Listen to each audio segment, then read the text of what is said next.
So typically when we're talking real estate on this channel, it's residential real estate. Most of you know I'm a Denver real estate agent. I run a real estate team here. That's the big reason I started this channel in the first place. But today I want to talk about something a little different. I want to talk about commercial real estate and what's going on with that in Denver, particularly downtown Denver right now. You may have heard about commercial real estate and specifically office buildings and how they have struggled since the COVID pandemic, right? COVID shut everything down. And many of the COVID policies, of course, most or all of them have gone away, but a lot of the effects of those COVID policies have lingered. And a big one, of course, is work from home.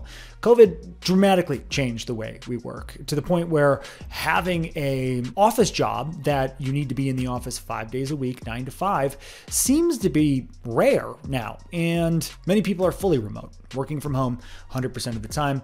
And beyond that, it's very, very common to have some sort of hybrid schedule. Maybe we're in the office 3 days a week, maybe it's 2 days a week, something like that.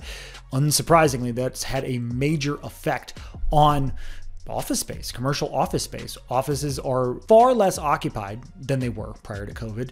And in some cases, they are empty. So in this video, I want to go over what's going on, how empty they actually are, what the ramifications are for commercial real estate, but for the city of Denver as well. And at the end, we're going to look at some of the things people and companies and government is doing to try to fix this or try to evolve rather, knowing that at least in the midterm, remote work isn't going away completely and maybe never. So what do we do with all of this office space that was built for 5 day a week, 9 to 5 job culture? So I have a few things to look at right now. It starts with this article from CPR News that just gives a general overview of what's going on. And it's titled, "It's Not a Great Time to Own an Office Building in Denver." They point out right off the bat, Denver's office values are cratering. This is based on data from the Denver County Assessor. Nobody knows what those values will do, if they will continue to fall, and if so, how much. But according to the Denver County Assessor, office values in Denver are down between 10 and 25% since the last time they were assessed for tax purposes. And that is only 2 years ago. So as we sit here in 2025, that's down 10 to 25% since 2023. 2023, you may remember, most of the COVID policies were gone. We were on to life after COVID in 23. So to be down significantly since then shows a bigger problem than just COVID policy for office buildings. Right now, as of May 2025, more than 1/3 of downtown Denver office space is sitting vacant. This according to CBRE, which is a major real estate investor. This creates, of course, a multitude of problems for people who own or lease those office spaces. And a big one is the mortgages, the loans. Office buildings, of course, come with big loans. Most of them aren't owned outright. In some economic conditions, one could refinance that loan into a more palatable payment. But with interest rates being so high and staying there for really years, that's not a good option for most building owners. So the article points out some building owners are just defaulting on these loans because it's no longer worth it to keep making payments. Straight up defaulting on the office building loan. And what could cause values to continue to fall is once these defaults happen, these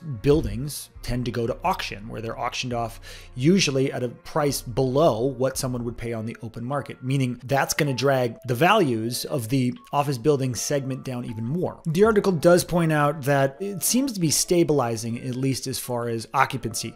More leases are being signed now than they were at this time 1 year ago, but that jump in new leases is generally small. So it's starting to stabilize, get a little bit better, but still pretty bad. And if we jump over to a Colorado Sun article examining the vacancy rate and what's going on, this states that leasing was up about 13% year over year. So that's a significant jump, but not enough to move the needle in terms of values. And they have this really interesting graph about Denver's office market. So this is from the fourth quarter of 2024. So the data is lagging a little bit, but this breaks it down by area, by city, or even neighborhood. And you see the biggest vacancy rate is actually in River North. Rhino, a really hip, happening area. That's got a 46% vacancy rate right now. So almost half of office space in Rhino is vacant.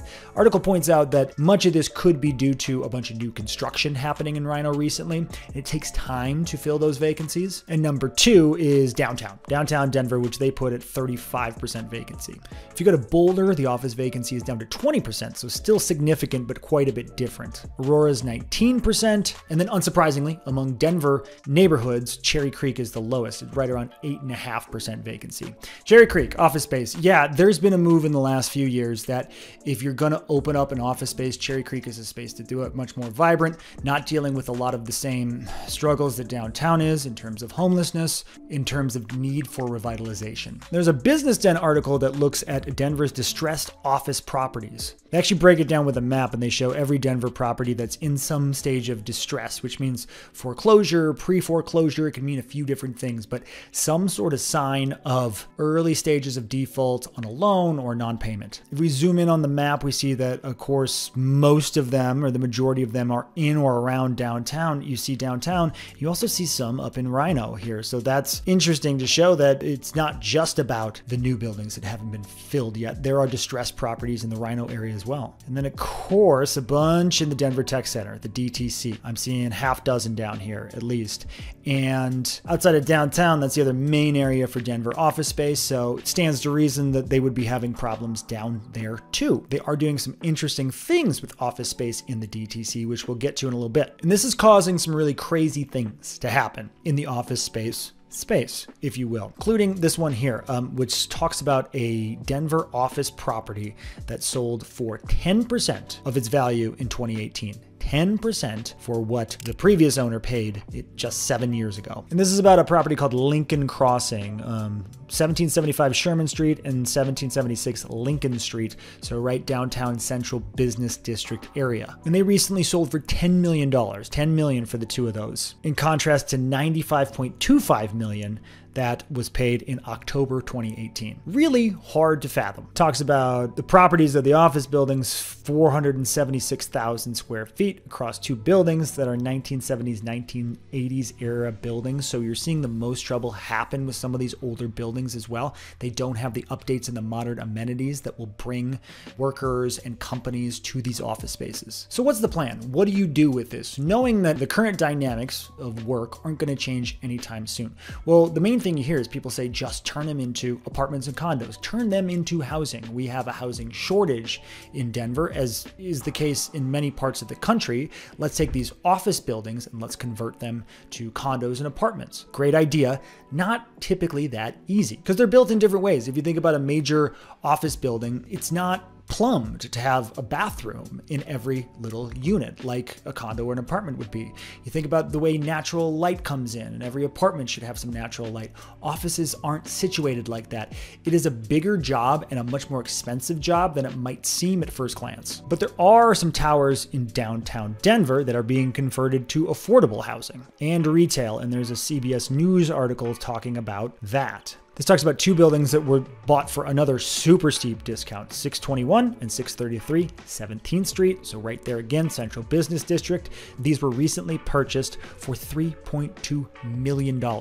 Hard to fathom when you consider some houses cost that much. And the plan is to convert them into approximately 750 affordable units over the next few years. So housing and affordable housing, that's a big win. But the way that works, because it is such an expensive project to convert these, is it has to be such a really good deal. 3.2 million is insane for two buildings of this size in this location. And what some are doing is accessing incentives from the city or county to actually build these affordable units. Another such conversion is happening in the Denver Tech Center using that very tactic. This article talks about Shea Properties. That's the company that just bought this vacant office building. It says in Southmore Park, but it's really the Denver Tech Center, using a $4 million tax credit. And they're going to convert it to 143 affordable homes. So they received more than $4 million in a federal tax credit, but that tax credit is being provided, so they are converting this vacant office building into affordable housing. As part of $29 million in bonds issued by the Denver City Council last month, as of this article, which was in December 2024, towards converting office space into affordable housing. That's the key. Denver is going to incentivize developers for building affordable housing, not luxury condos, because luxury condos don't do anything to help solve this housing crisis. And the article mentions it was one of 10 developments to secure these tax credits. They expect to complete the conversion in in 2026. So these projects are going to take a few years, year, 2 years, 3 years, and it will be interesting to see how it plays out. Interesting, the article also notes that this building has been vacant for 5 years. So really it went vacant early in the pandemic and it's just been sitting there ever since. Interesting time, and it's really encouraging to see these projects actually happening after a lot of people just talk about them, and there's a few examples of this actually happening. Again, we'll see what happens. It's going to take a while, but it does seem to be best case scenario for fixing these two problems. Not enough affordable housing, whatever affordable means to you. City and County of Denver certainly does have guidelines based on what it will consider affordable housing, and also all these office buildings just sitting vacant, bleeding money, wasting space. I'm interested to see where it goes. Let me know what you think. If this is the best use for office space, if people should just get back to work. I do think commercial real estate, in particular office space, obviously I'm not breaking any news here or giving any super out of the way opinions, but I do think it's probably going to get a little worse before it gets better. But these projects are encouraging. As always, if I can do anything for you, please let me know. It's my goal to be your go-to real estate resource in the Denver Metro. Otherwise, thanks for watching. Talk soon.